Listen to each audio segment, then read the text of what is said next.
কথার বিষয় না, বিষয়টা হচ্ছে যে পশ্চিমবঙ্গের জয়টা শুধু পার্টির জয় না, সেটা পশ্চিমবঙ্গের মানুষের অস্তিত্বের জয়। মানুষের অস্তিত্ব কাহিল ছিল ওই রাজ্যটার মধ্যে, বলার অধিকার নেই, কাজ করার অধিকার নেই, মহিলাদের বেরোনোর অধিকার নেই, যুবাদের রোজগার করার অধিকার নেই। তো ওটা থেকে তিক্ত হয়ে গেছে পশ্চিমবঙ্গ। তো তার জন্য মাননীয় প্রধানমন্ত্রীজিকে আমি ধন্যবাদ জানাই যে ওনার মার্গদর্শন এবং ওনার পথ দেখানোর যে রাস্তা আছে, সেই রাস্তা দিয়ে আমরা কাজ করেছি। আর পশ্চিমবঙ্গের মানুষ বেরিয়ে এসছে, 93% ভোট করেছে। ইলেকশন কমিশনকে ধন্যবাদ জানাই যে একটা পিসফুল ইলেকশন করানোর কারণে মানুষ এসে তার ভোটাধিকার প্রয়োগ করেছে। বিশেষ করে মহিলারা বড় মাত্রায় বেরিয়েছে। বাংলার শপথ নিয়ে দিল্লিতে বৈঠকে যোগ দিতে যাচ্ছেন, আলোচ্য বিষয় কি? দেখুন, শপথ নিয়ে যোগ দেওয়ার জন্য যাচ্ছি না আমি, শপথ তো কলকাতাতেই হবে।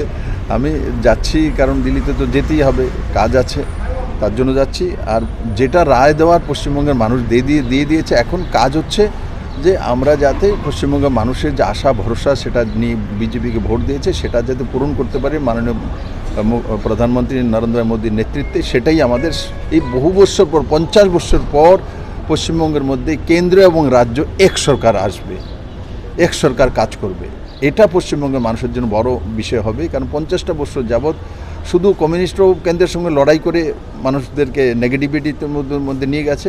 আর উনি তো কোনো কিছু বাকিই নেই, নেগেটিভিটি হার মেনে গেছে ওনার সামনে। মমতা ব্যানার্জি বলছিলেন যে লুট করা হয়েছে 100-র মতো আসন। ওনার দেখুন, ও যে যেমন তেমন ভাবে 93% ভোট করেছে, লুট করেছে। তো ওনার বিষয়ে গণকেছে, এখন এগুলো কথা বলে লাভ নেই। এখন ডেভেলপমেন্টের কথা বলো, পশ্চিমবঙ্গের মানুষের উন্নয়নের কথা বলো। জয়ের পর কি কোনো তৃণমূল নেতা বিজেপির সঙ্গে যোগাযোগ করছে? দেখো, আমি তো জানি না যোগাযোগ কে করছে না করছে। এত মানুষ 2/3 মেজরিটি দিয়েছে, আর যোগাযোগ করবেই কি এরা? এই বিশাল জয়ের পেছনে কোন রসায়ন কাজ করেছে, বা আপনি সেখানে কি পদ্ধতি অবলম্বন? দেখুন, আমরা যে একটা রণকৌশলে কাজ করি, সংগঠনে একত্রিত হয়ে কাজ করি। আর সেটা মাননীয় গৃহমন্ত্রী অমিত ভাই সাহেব যে ডাইরেকশন আছে, আর মোদির যে আশীর্বাদ, দুইটা মিলে কাজ করি। সবাই একসঙ্গে কাজ করেছি, আর মানুষ আশীর্বাদ দিয়েছে, তার কারণে জয় হয়েছে। জয়টা মানুষের জয়। ত্রিপুরাতে টানা বামেদের ক্ষমতার অবসানে আপনার অন্যতম ভূমিকা ছিল বলে বলা হচ্ছে। কেরলে বাম শূন্য, গোটা দেশে সংসদীয় রাজনীতিতে বাম শূন্য। কী প্রতিক্রিয়া থাকবে আপনার? বাম তো লুপ্তপ্রায় প্রাণী, শেষ হয়ে গেছে। বামকে তুমি চাইলেও রাখতে পারবে না।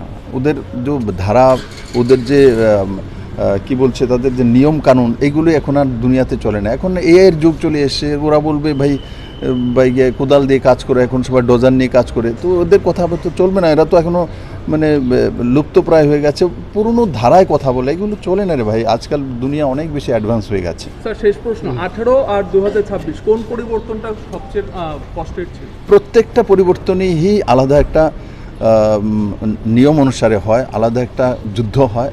তো প্রত্যেকটার আলাদা আলাদা এক্সপিরিয়েন্স হয়। তো স্বাভাবিকভাবে 18তে এখানে কমিউনিস্টকে হারিয়ে বসা, সেটাও বিজেপির জন্য কঠিন পরিশ্রম ছিল।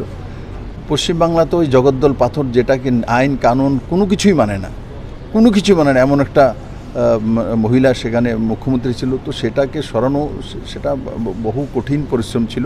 সবাই মিলে করেছি, হয়েছে। পশ্চিমবঙ্গের মানুষকে ধন্যবাদ। স্যার, এই বড় জয় নিয়ে কি পিএম এর সঙ্গে কথা হয়েছে?